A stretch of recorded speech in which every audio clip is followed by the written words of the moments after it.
నమస్తే, welcome to ఈహార్ TV. Telugu రాష్ట్రాల రాజకీయాలలో పరిచయం అక్కరలేని నేత రఘురామకృష్ణంరాజు. 2019-24 మధ్య వైసీపీ ఎంపీగా పనిచేసిన రఘురామ సొంత ప్రభుత్వంపై తిరుగుబాటు చేసి రాజకీయంగా ప్రాచుర్యం పొందారు. వైసీపీ ప్రభుత్వం ఎంత అణిచివేస్తే అంత ఎత్తుకు ఎదిగిన రఘురామ ఇప్పుడు టీడీపీ ప్రభుత్వంలో కీలకంగా వ్యవహరిస్తున్నారు. ఉపసభాపతిగా అసెంబ్లీని తనదైన స్టైల్లో నడుపుతున్న రఘురామ శాసనసభ పిటిషన్ల కమిటీ చైర్మన్ గాను బాధ్యతలు తీసుకున్నారు.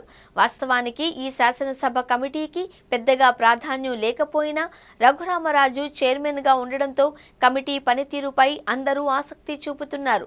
శాసనసభ పిటిషన్ల కమిటీలో రఘురామరాజుతో పాటు టీడీపీ రాష్ట్ర అధ్యక్షుడు పల్లా శ్రీనివాస్, మాజీ మంత్రులు గంటాతో పాటు మరికొందరు ఎమ్మెల్యేలు ఉన్నారు. ఇటీవల రాష్ట్ర వ్యాప్తంగా పర్యటించిన రఘురామరాజు ఆధ్వర్యంలోని అసెంబ్లీ పిటిషన్ల కమిటీ ప్రజల నుండి పలు సమస్యలపై ఫిర్యాదులను స్వీకరించింది. వీటిని ప్రభుత్వం దృష్టికి తీసుకువెళ్లి న్యాయం చేయాల్సిన బాధ్యత కమిటీలోని శాసనసభ్యులపై ఉంది. కమిటీ చైర్మన్గా రఘురామ మరింత బాధ్యత తీసుకున్నట్లు చెబుతున్నారు.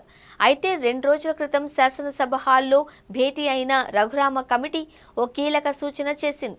రాష్ట్రంలోని 1.70 కోట్ల కుటుంబాలను ప్రభావితం చేసే ఆ సూచనను ప్రభుత్వం, ముఖ్యంగా సీఎం చంద్రబాబు పరిగణనలోనికి తీసుకుంటారా లేదా అన్నదే చర్చకు దారితీస్తోంది.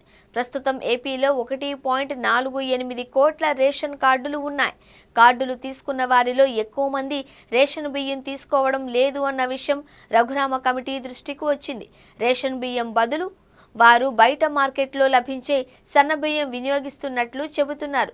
ఎక్కువ మంది రేషన్ బియ్యం వినియోగించకపోవడం వల్ల రేషన్ డిపోల వద్దే విక్రయిస్తున్నారు అని కమిటీ గుర్తించింది. దీనివల్ల అక్రమ రవాణాకు ఆస్కారం కల్పించినట్లు అవుతుంది అని చెబుతున్నారు. అయితే రేషన్ బియ్యం అవసరం లేకపోయినా కార్డు తీసుకోవడానికి ఎన్టీఆర్ వైద్య సేవా కార్డుకు రేషన్ కార్డుకు లింకు ఉండడమేనని రఘురామ కమిటీ గుర్తించింది.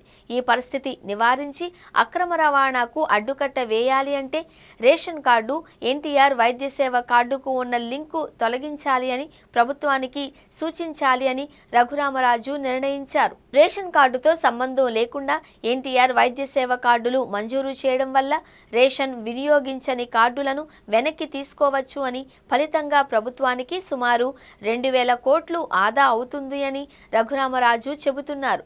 రేషన్ బియ్యం తీసుకోని వారికి డబ్బు పంపిణీ చేయాలి అనే ప్రతిపాదన ఉన్నప్పటికీ ఆహార భద్రతా చట్టం వల్ల అది సాధ్యం కాదు అని అంటున్నారు. దీనివల్ల రేషన్ సరుకులు అవసరం లేని వారికి కూడా ఉచిత వైద్యంపై భరోసా కల్పిస్తే రేషన్ కార్డులు తగ్గించి ప్రభుత్వ ధనం ఆదా చేయవచ్చు అని ప్రతిపాదనపై ఎక్కువ మంది ఆసక్తి చూపుతున్నారు. అయితే రాజకీయంగా చాలా చిక్కులు ఎదురయ్యే ఈ సూచనపై ముఖ్యమంత్రి చంద్రబాబు సానుకూలంగా స్పందిస్తారా లేదా అన్నది చర్చనీయాంశంగా మారింది.